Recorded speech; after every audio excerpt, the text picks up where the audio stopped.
हिमालय हिमम पतति में किस शब्द का वाक्य प्रयोग किया गया है? बालका, हिमालय, राजन, वृक्षे। कौन सा ऑप्शन सही हो जाएगा? ये हो जाएगा आपका हिमालय। हम चले जाएंगे बी ऑप्शन के साथ। अगला, जातिवाचक संज्ञा का उदाहरण है मित्रम, सूर्य, काका या ये सभी। तो कौन सा ऑप्शन सही हो जाएगा? जातिवाचक संज्ञा जो किसी जाति विशेष का बोध कराते हैं। तो हम चले जाएंगे ऑप्शन ए के साथ, मित्रम। अगला,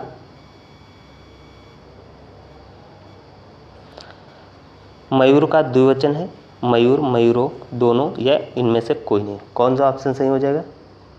ये हो जाएगा आपका ऑप्शन बी, मयूरो। चले जाएंगे बी ऑप्शन के साथ। द्रव्यवाचक संज्ञा का उदाहरण है स्टील, दूध, घी या ये सभी। तो स्टूल, दूध, घी ये सारे द्रव्यवाचक संज्ञा है। तो हम चले जाएंगे ऑप्शन डी के साथ।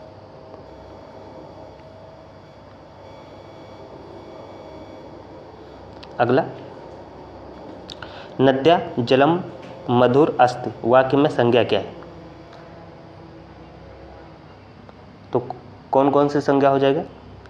नद्या, जल या दोनों इनमें से कोई नहीं। तो नद्या और जल दोनों क्या है? संज्ञा है। हम चले जाएंगे फिर दोनों के साथ, सी ऑप्शन के साथ चले जाएंगे। दोनों सही हो जाएगा। अगला, भाववाचक संज्ञा के उदाहरण है मधुर, मोदक, विद्यालय या कोई नहीं।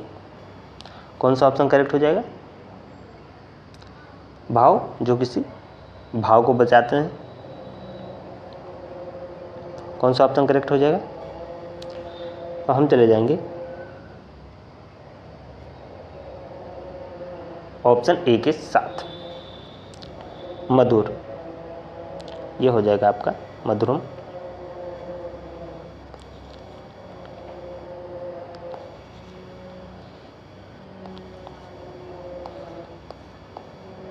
मधुरम, ठीक।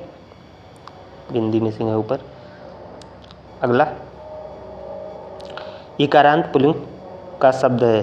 कौन सा है? मुस्का, पितामह, कवि या तरु।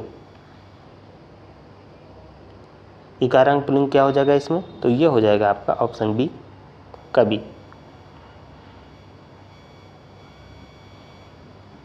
अगला, उकारांत नपुंसकलिंग का उदाहरण है कर्त, मधु, वार्य या पुष्प। कौन सा ऑप्शन करेक्ट हो जाएगा? तो ये हो जाएगा आपका बी। हम चले जाएंगे मधु के साथ। अगला, संज्ञा के कितने भेद होते हैं? 2, 6, 5 या 4। कितने भेद होते हैं?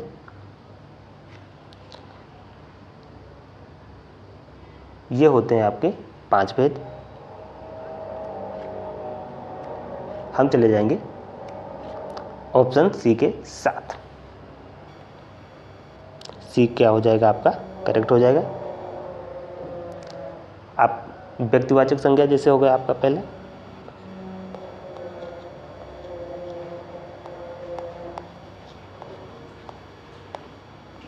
व्यक्तिवाचक। दूसरा आपका हो जाएगा जातिवाचक।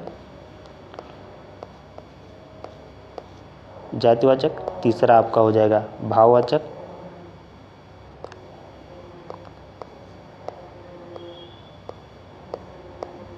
भाववाचक हो जाएगा। फिर आपका हो जाएगा समूहवाचक और द्रव्यवाचक।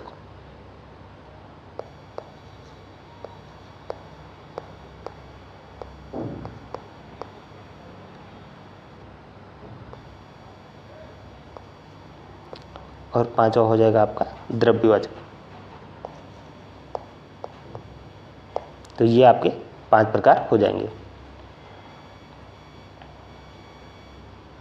अगला, व्यक्तिवाचक संज्ञा का उदाहरण है रामाय, सूर्य, काका या ये सभी। कौन सा ऑप्शन सही हो जाएगा? व्यक्तिवाचक जो किसी व्यक्ति विशेष के बारे में बताते हैं, जैसे नाम हो गया, किसी का नाम हो गया, किसी जगह का नाम होगा, वस्तु का नाम होगा, तो ये सारे के सारे क्या हैं, व्यक्तिवाचक हैं। तो हम चले जाएंगे ऑप्शन डी के साथ। अगला उकारांत पुल्लिंग शब्द है, भानु, मधु, विष्णु, अणु। कौन सा ऑप्शन सही हो जाएगा? ये हो जाएगा आपका उकारांत पुल्लिंग हो जाएगा ए ऑप्शन। हम चले जाएंगे ए ऑप्शन के साथ। अगला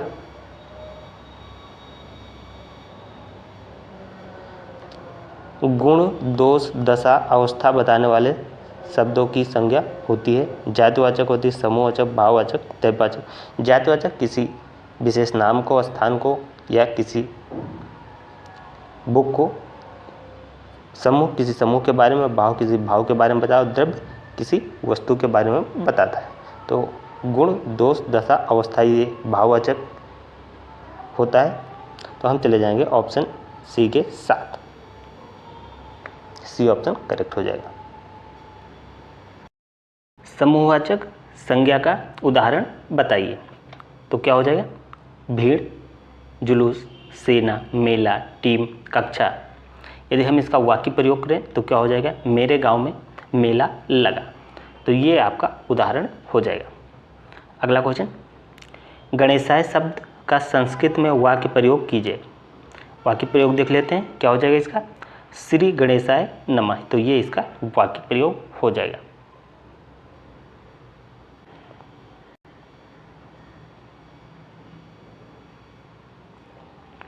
अगला क्वेश्चन, आकारांत पुल्लिंग क्या है, होता है? ऐसे पुल्लिंग शब्द जिनके अंत में आ आता है आकारांत पुल्लिंग कहलाते हैं, जैसे बालक, देव, अश्व, गज, वृषभ, नकुल आदि। ये क्या होते हैं? ये होते हैं आकारांत पुल्लिंग। आइए अगला क्वेश्चन देखते हैं। उकारांत पुल्लिंग के 4 उदाहरण दीजिए। 4 उदाहरण क्या हो जाएंगे? गुरु, भानु, साधु, शत्रु। ये उकारांत पुल्लिंग के 4 उदाहरण हो जाएंगे। अगला, ऋकारांत नपुंसकलिंग किसे कहते हैं? नपुंसकलिंग का बोध कराने वाले ऐसे शब्द जिनके अंत में री आता है उन्हें ऋकारांत नपुंसकलिंग कहते हैं, जैसे कर्तृ, धातृ, ज्ञातृ। ये ऋकारांत नपुंसकलिंग के उदाहरण हो जाएंगे। आइए अगला क्वेश्चन देखते हैं। अगला क्वेश्चन है, निम्नलिखित शब्दों में से पुल्लिंग, स्त्रीलिंग और नपुंसकलिंग शब्दों का अलग अलग सूची बनाइए। जैसे हिमालय, सागर, राजन, गंगा, नदी, वधु, फलम, पुस्तकम, सौंदर्यम। ये कुछ शब्द दे रखे हैं, इनको हमको अलग अलग करना है। तो ये महत्वपूर्ण क्वेश्चन 2016 में पूछा जा चुका है। आइए देख लेते हैं। पुल्लिंग में क्या क्या हो जाएगा? राजन हो जाएगा, हिमालय, सागर। स्त्रीलिंग में गंगा, नदी, वधु। और नपुंसकलिंग में आ जाएगा फलम, पुस्तकम, सौंदर्य। तो ये इनका विभाजन हो जाएगा। अगला, लिंग के 3 प्रकारों के नाम लिखिए। 2022 में पूछा जा चुका है, महत्वपूर्ण क्वेश्चन है। संस्कृत भाषा में 3 प्रकार के लिंग होते हैं। पहला पुल्लिंग, फिर स्त्रीलिंग, फिर नपुंसकलिंग। ठीक, अगला क्वेश्चन देखते हैं। संस्कृत में वचन कितने प्रकार के होते हैं? 2019 का प्रश्न है, काफ़ी महत्वपूर्ण है। संस्कृत भाषा में 3 प्रकार के वचन होते हैं, एक वचन, द्विवचन, बहुवचन। तो कितने प्रकार के होते हैं? 3 प्रकार के होते हैं। आइए लॉन्ग आंसर टाइप देख लेते हैं। संज्ञा के भेद बताइए। संज्ञा पहले देख लेते हैं इसकी परिभाषा। संज्ञा किसी प्राणी, व्यक्ति, वस्तु, स्थान, गुण, जाति, भाव, दशा आदि के नाम को हम संज्ञा कहते हैं। प्राणी और व्यक्ति कौन से हो जाए? जैसे मोहन हो गया, हाथी, घोड़ा, कबूतर। वस्तु हम देख लेते हैं, जैसे मोबाइल, टीवी, कंप्यूटर, मेज, पुस्तक। स्थान देख लेते हैं, जैसे दिल्ली, मेरठ, आगरा, लंदन, पेरिस। भाव देख लेते हैं, प्रेम, घृणा, क्रोध, बुढ़ापा, जवानी, सुंदरता। तो ये भाव हो जाएंगे। अब इसके हम भेद देख लेते हैं।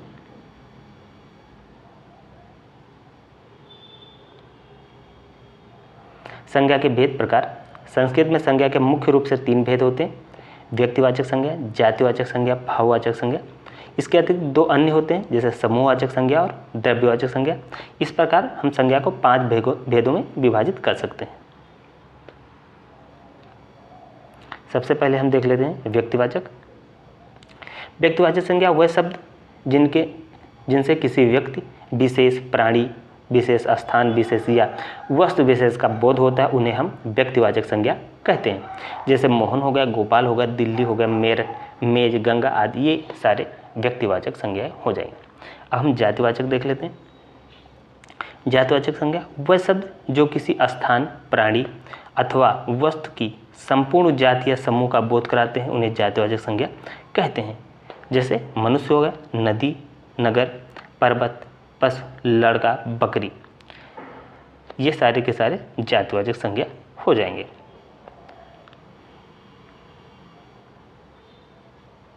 अगला भाववाचक संज्ञा। जिस शब्द से किसी के गुण, दोष, दशा, स्वभाव, भाव आदि का बोध होता है, उसे हम भाववाचक संज्ञा कहते हैं। जैसे ईमानदारी, सच्चाई, जवानी, बुढ़ापा, घृणा, वीरता, ये सारे के सारे भाववाचक संज्ञा के अंतर्गत आ जाएंगे।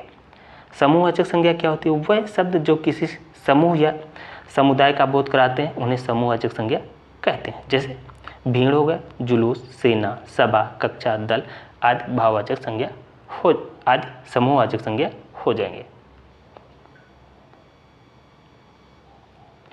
अगला द्रव्यवाचक संज्ञा।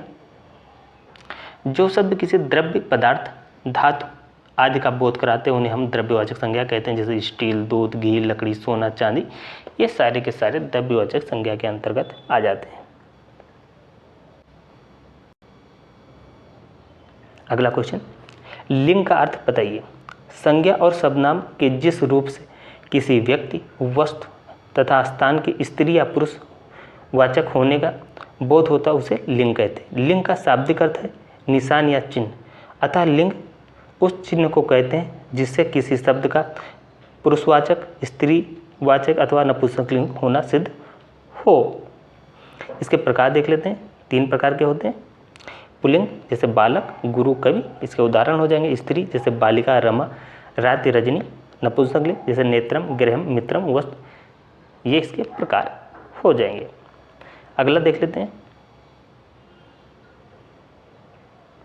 पुल्लिंग के प्रकार। संस्कृत में पुल्लिंग शब्द 2 प्रकार के होते हैं। पहला अजंत पुल्लिंग, दूसरा हलंत पुल्लिंग।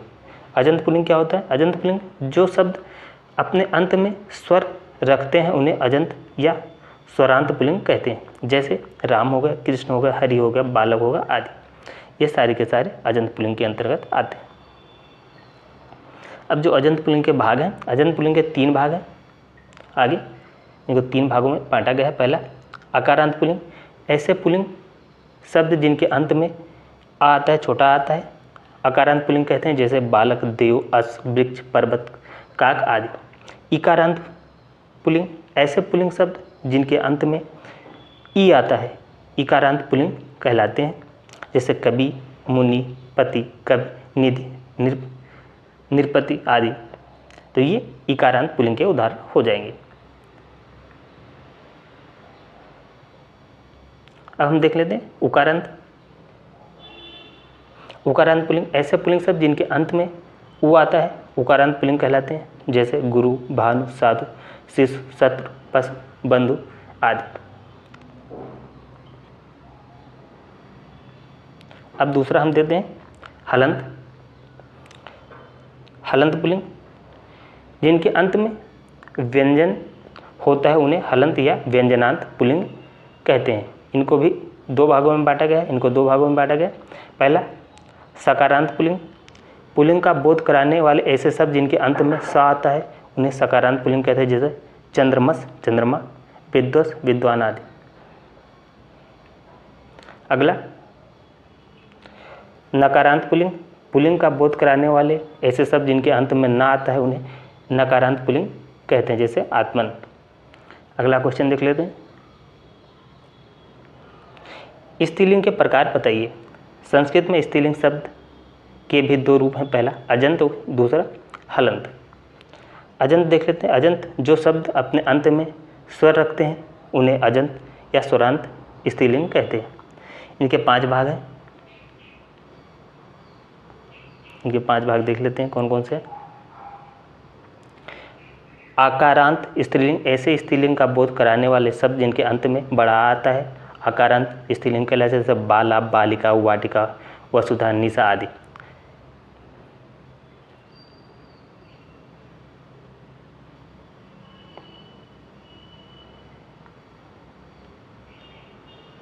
अगला हो जाएगा इकारांत स्त्रीलिंग ऐसे स्त्रीलिंग का बोध कराने वाले शब्द जिनके अंत में ये आता है इन्हें इकारांत स्त्रीलिंग कहते हैं, जैसे मति, राति, प्रीति, प्रकृति, मुक्ति आदि। तीसरा हो जाएगा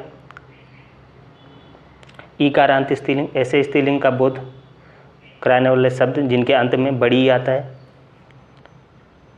इकारांत स्त्रीलिंग हो जैसे नदी, स्त्री, इन्हें बड़ी आएगा लास्ट में। नदी, स्त्री, नारी, पत्नी, पृथ्वी, जननी आदि। अगला उकारांत स्त्रीलिंग ऐसे स्त्रीलिंग का बोध कराने वाले शब्द जिनके अंत में उ आता है उकारांत स्त्रीलिंग कहलाते हैं, जैसे धेनु, तनु, रेणु, रज्जु आदि।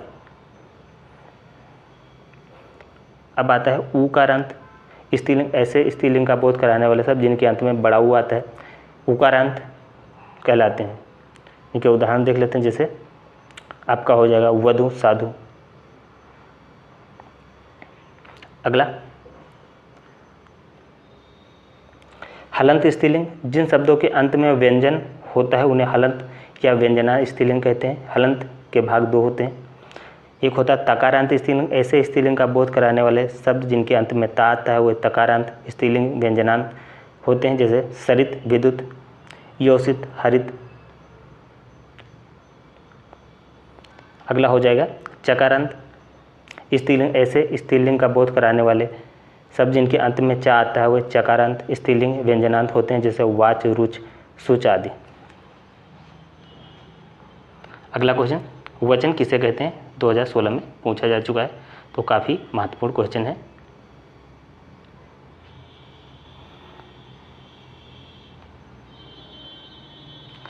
जिन शब्दों से वस्तु या वस्तुओं की संख्याओं के विषय में ज्ञात होता है हम उसे वचन कहते हैं। संस्कृत भाषा में 3 प्रकार के वचन होते हैं, पहला एकवचन, द्विवचन और बहुवचन।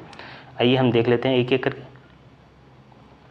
एक वचन जिन शब्दों से एक व्यक्ति, वस्तु या स्थान आदि का बोध होता है उसे एक वचन कहते हैं, जैसे मयूर, बालिका, नर, पुष्पम आदि। अगला हम देख लेते हैं द्विवचन।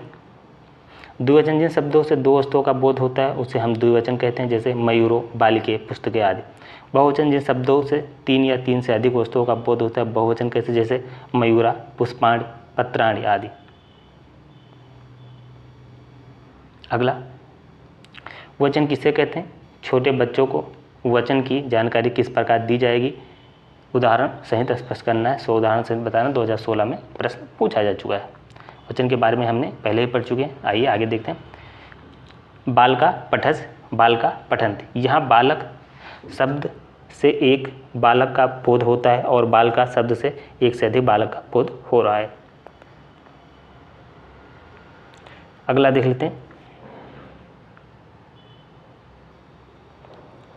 लिंग कितने प्रकार के होते हैं, प्रत्येक के उदाहरण दीजिए। संस्कृत भाषा में 3 प्रकार के लिंग होते हैं। पुल्लिंग जिन संज्ञा शब्दों से पुरुष जाति का बोध होता है उन्हें हम पुल्लिंग कहते हैं, जैसे भानु, राजन, बालक। स्त्रीलिंग जिन संज्ञा शब्द से स्त्री जाति का बोध होता है उन्हें हम स्त्रीलिंग कहते हैं, जैसे बालिका, नदी, पत्नी। अगला हो जाएगा नपुंसकलिंग।